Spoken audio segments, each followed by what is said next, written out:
qui a été enquêté. Peut-être qu'ils peuvent se lever. Mettez-toi debout. Voilà. Donc voilà, donc ça c'est des agriculteurs qui ont été enquêtés par les Éden. Donc majoritairement du marais Poitevin, bassin versant du marais Poitevin. Et donc il faut pas.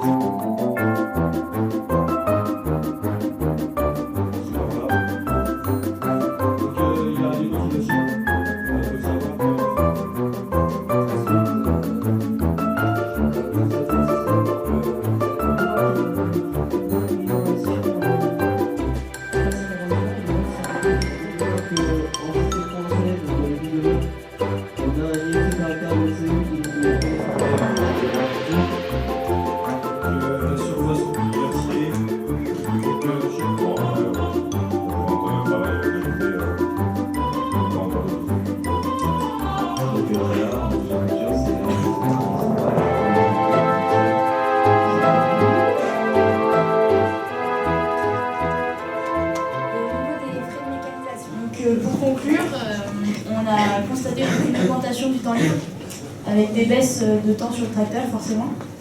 Il y a aussi une amélioration de l'état structural, mais il y a une baisse de rendement les premières années. Donc il faut forcément persévérer au début. Après on constate également une évolution du système, donc c'est forcément bon pour le sol.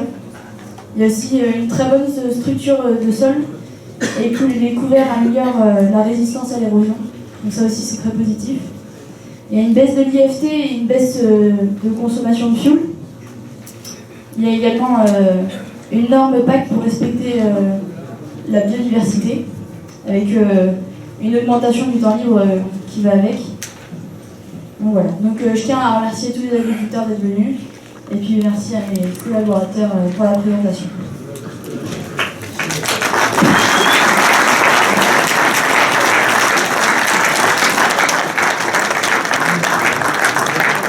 Non mais bravo pour votre travail. Et donc maintenant, place à Monsieur Pellerin, donc directeur de recherche à l'INRA, qui va nous présenter un peu le cycle du carbone et le travail de l'INRA sur cet élément chimique. Bien, bonjour à tous. Donc comme ça a été dit, je m'appelle Sylvain Pellerin, je suis chercheur à l'INRA. Je suis basé à Bordeaux, mais j'ai une responsabilité nationale. Je m'occupe de tout ce qui concerne les relations entre l'activité agricole et les grands cycles carbone, azote, phosphore. Moi je pense qu'il y a quelque chose qui est très très important pour nous agriculteurs qui sommes dans l'agriculture de conservation des sols. Il y a des points extrêmement positifs que vous faites apparaître. L'agriculture de conservation des sols, je le rappelle à tout le monde, c'est 3 principes qui s'appliquent simultanément. Ces 3 principes, c'est l'arrêt du travail du sol par une technique qui est le sans-labour, c'est la couverture permanente des sols et c'est la diversité des cultures. Bonjour à tous, donc Adrien Boulet de Tram. Alors moi je suis pas un chercheur, je vais pas avoir la capacité de vous expliquer justement des... Merci Jacques. Laurent, je vais, du coup, comme tu n'avais pas encore parlé, je vais te donner la parole en premier. Je ne sais pas si tu as entendu. Donc moi oui, je l'ai pris plus pour un problème, oui, j'avais plus une sensibilité environnementale à l'origine. Donc c'est plutôt ça qui m'a amené à l'agriculture de conservation. Après l'économique, on ne peut pas le dissocier non plus. Par rapport à cette agriculture, qu'est-ce que vous pensez qu'elle peut apporter par rapport à ce qu'on a vu ce matin? Donc je pense que l'entrée n'est pas le carbone. Enfin, en tout cas, c'est mon sentiment personnel. Moi aussi, je suis rentré dans l'agriculture de conservation des sols.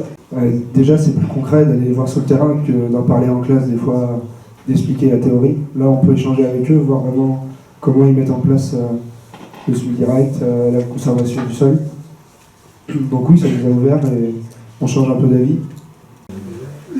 Assez convaincus finalement, puisque pour la plupart, ils ont été obligés justement de changer leur système à frontière.